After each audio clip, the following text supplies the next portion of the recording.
pour que les travaux commencent afin de servir la population. Voilà un peu de mots ce que je voudrais vous dire. C'est ce qui fait la raison de notre présence ici, au service de la région.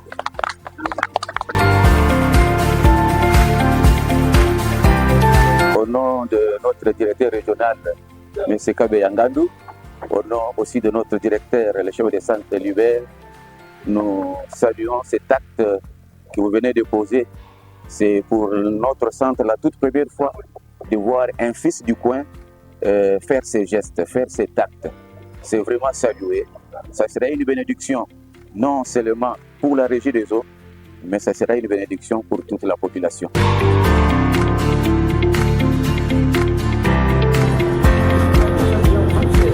Merci.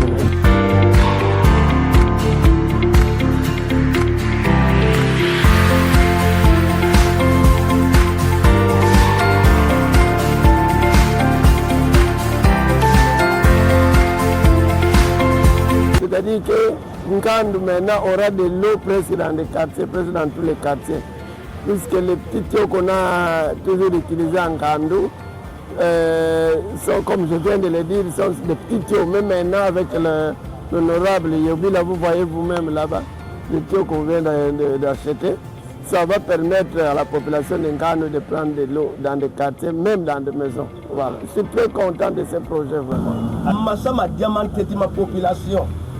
Bon massa 4 ya ko dum so la voix to 4 ba lo si ba jobri la 4 bu la salité di ti di to dal ya ben be fi fi kala ga immas to sal ki salam bo bodu mo yo salanga on fu ko fu ne na ta ki me se bi ko no ko si ba ga ko so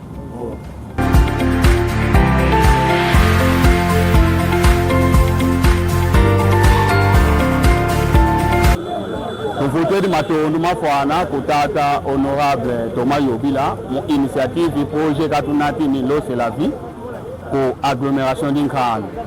C'est-à-dire, qui est ce qui fwana de toute population, Bamfumu Bambidi, Bantu Bambidi, Baba yenda passer par là, mais Tata Yobila ou tout songe d'inkima Jimboti, ou tout nati ni projet Imboti pour population imasa tout cas régie des eaux Kouga. Si ekuna wenti di keba yakala diaku déjà initiative imboti utata honorable zene kiesi kifuana kile kia bokina kifuana ma difficulté de tu masa kunkhanu mpasi makala de tu bana kabale kari aka muzinso kene kuma kon bakuma kukwenda retard yamu masa bana bafeti yanti katuka 20 ki kuna wike bakiniteka masa kuna masa bantu kabakonda mais tu viri macho mais macho matuvui antoka manata masa mboti kume tata honorable taki salu tieni yamba benga tu baksa ki salu di député mais au député yani mos wina yetiari yekinkenda kimbulu kunkangu ta fora moyene bafeti vwa masa de tu matono mafondu fetu kufutulula nzambi kayika bibi konde ayoki mawa asepeli que non à soutenir régie des eaux pour tozo isa linéaire wana kobanda na jardin botanique tina parking Kandu. En tout cas, au nom de la régie des eaux, au nom du chef de centre de la régie des eaux, au nom de notre directeur régional qui est empêché, en tout cas, nous remercions beaucoup l'honorable député provincial pour un geste à poser, geste louable pour apposer pour la base de la population à Kandu.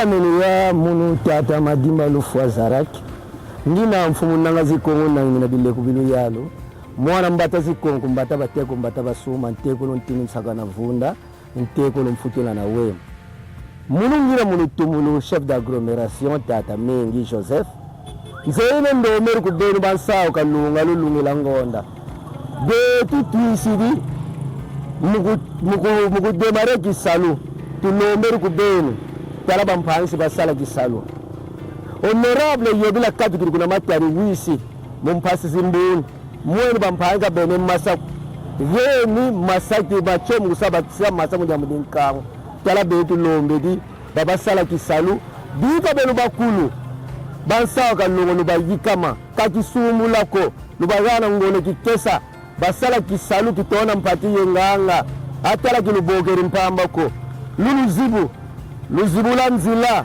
bino batagata bagata mvimba atala dikasu ludia kasu lukasumuka atala yinsamba yala lunwini nsamba lukulula lulungu yinsamba tulugeni bitondo makulu matugata matona mpati yenganga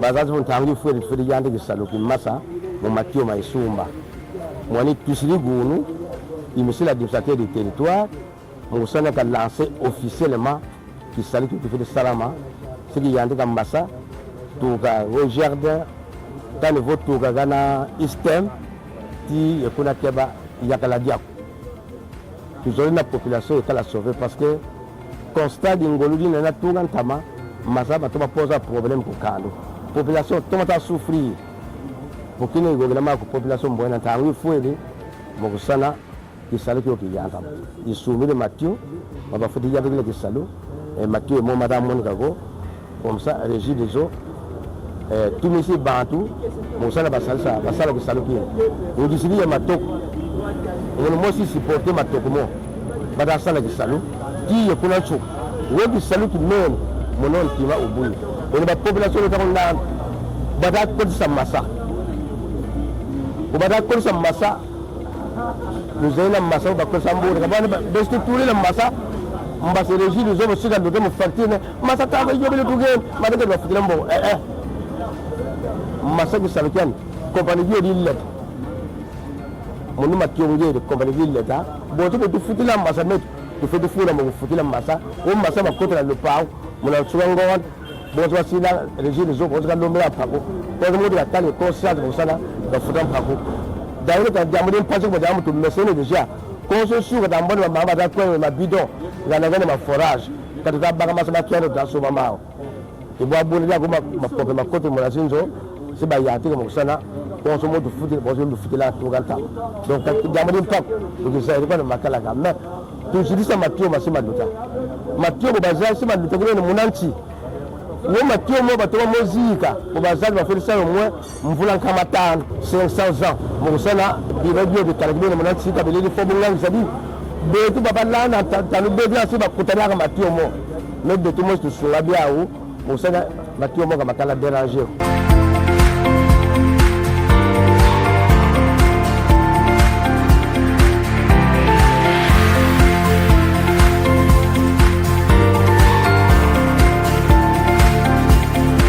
Alors, Inkangu, en tout cas, au Dila, qu'on a la baluyalu, et parmi Bantu Bana, Diamri du Bois, qu'on a Makutu Matata, honorable Thomas Yubila Banzenza.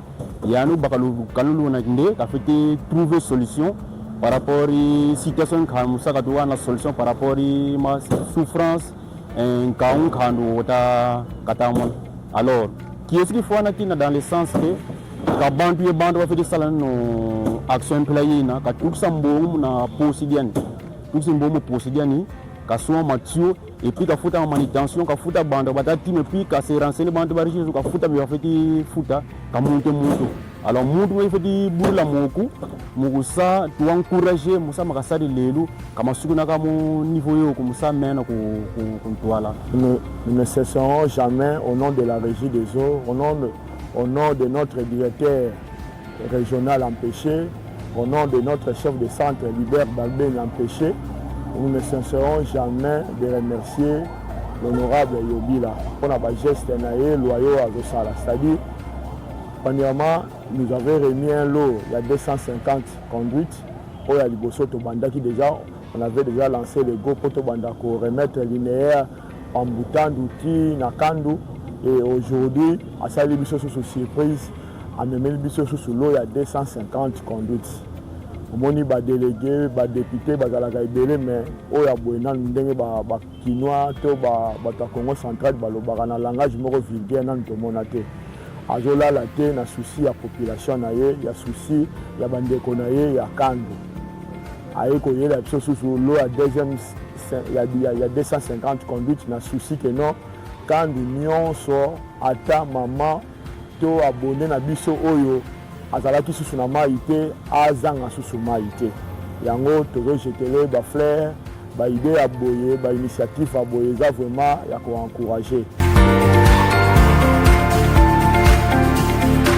Voilà, et c'est mon angaya makasi eza parce que komona boye eza déjà développement ya munene na cité na biso ya Nkandu et surtout après na territoire ya Madimba. Po awa na cité ya Nkandu to umeli makasi to zwaka mai te to monaka mai te to souffrir. Et ce qu'on a grâce à honorable Yobila Banzinza Thomas ayoki mawa ya population na ye atieli biso mai oyo pe to peste longonya makasi na bandeko na biso ya régie des eaux o bazo sunga biso po mai elongwa depuis pamutano e matakona na kwa ya keba ya kala ya donc population na soutenir ya Nkandu na Madimba to zatna na senga makasi eza fondation eza bata fondation ti mais ba pesi annonce na jeune nyonso na Nkandu oza permanent soko yeba kozwa eza fondation Yobila soko yeba kokoma yo osali musala na yo ba côté mbala moko à la fin semaine ozumbongo eza ya fondation ti prise en charge ezozala malamu à propos ya semaine tupoto yokana na weekend bafuti mbongo na yo eza kutu yelo te o kale ya kingandi o kale sali boye te bazopesaka vraiment yo nazozwa ngo.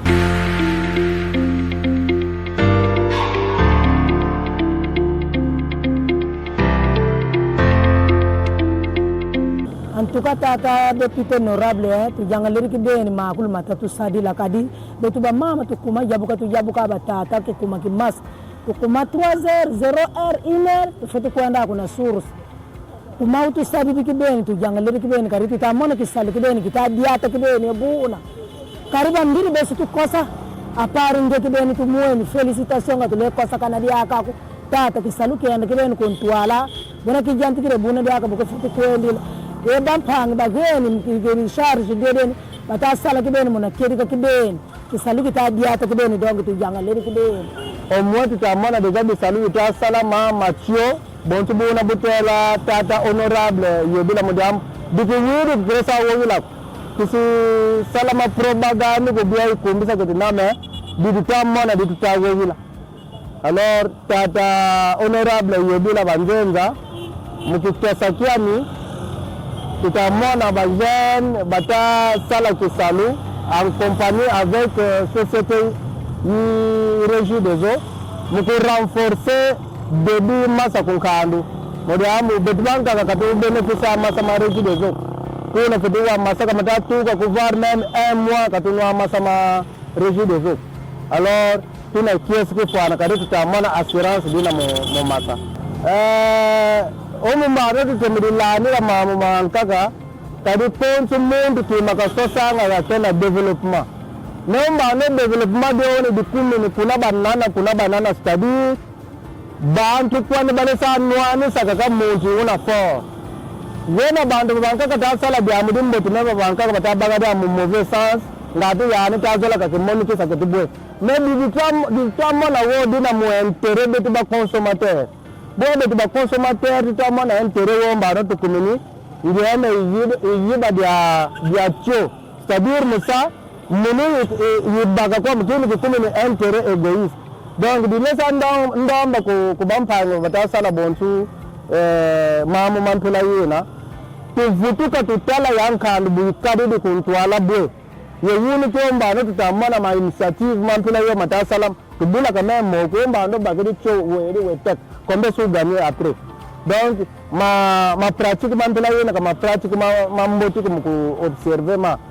kubankangu bampan situ jeunesse et tu bagidi bontu jeune mantula yo na sali diam mantula yo to sisa même kadi ku la police ou bien bon qui veut que diam talaka ka jeunesse butu na boni munganzo o musi bakameni ma soeur ma foi na matumakala moni jusqu'à à mon niveau diam ngadi le sango ebi nazale kia maître Gilles Mundele oya yebani mingi na mboka oyo pe naza membre ya honorable docteur Serle Wonda mais na pressé pena initiative ya papa na biso Thomas Yobila Banzenza idée oya vu à côté la biso mai en tout cas na moni vraiment que eza n'importe qui que okosala eloko wana. Donc aza pena mwana ya nkandu, mwana ya madimba. Donc ya biso papa naza na esengo makasi. Biso tala biso na posa teke moto azwanga tianga so na mosala moko boye. Ngana malamu nazwa nanga mosala te mais toza na facilité ya mai, facilité ya nzela, facilité ya courant. Donc papa Thomas Yobila banzenza oza papa na biso. En tout cas nzamba bakisa oyo ezangi. Biso tokobosa na yo te.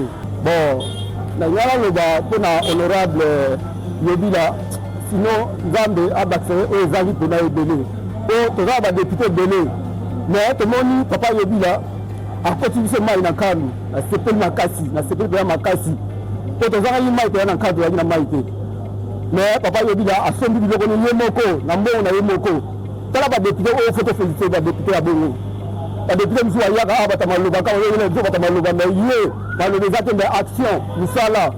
Tomoni asombi bacho, asombi moto na ya sika, apesi na redezo, azopesa baleki azosala misala mbongo, tala kaka muta bongo. Foto fideni muta bongo. C'est que après ma casse de là, il faut député de l'Ingabangwana de là.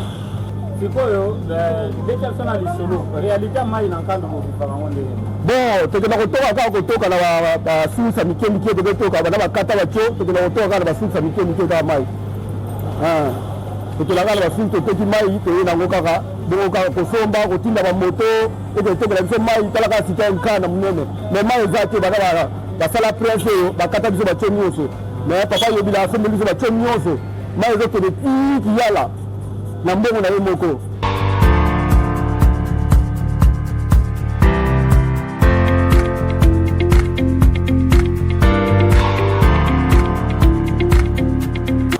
Nzela esalemi lelo bazotya mai kasi te ntango oyokaka ke mbongo ezokɔta na rai nde yango wana te rai yango wana puiske ntango prince esili batie mai na likolo babongisi courant mboka ekomi kitoko.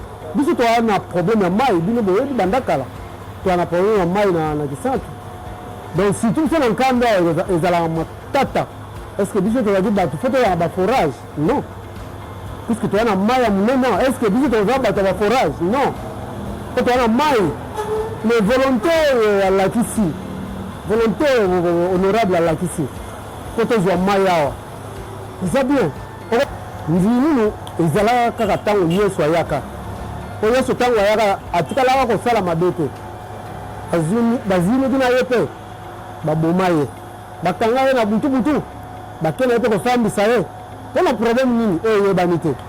Est-ce que yokanisi baprojet nyonso meme oyo Faci Beto otala ye? Est-ce que oyo azosala bato nyonso baosepela? Bongo oyo nde papa Yobila kosala honorable nde yango bato baosepela mutu. Donc ezalaka de tendance mosusu fo balinga, tendance mosusu fo baboya. Oyo baboyaka bango nde bato baencourageaka baoyo bazosala basala lisusu plus ozomona. Et puis oyo baboyaka bato, oyo baboya baprojet, oyo baboyaka bato bavivre bango nde wana oyo nzambe akontredisaka po te moto awumela na mokili.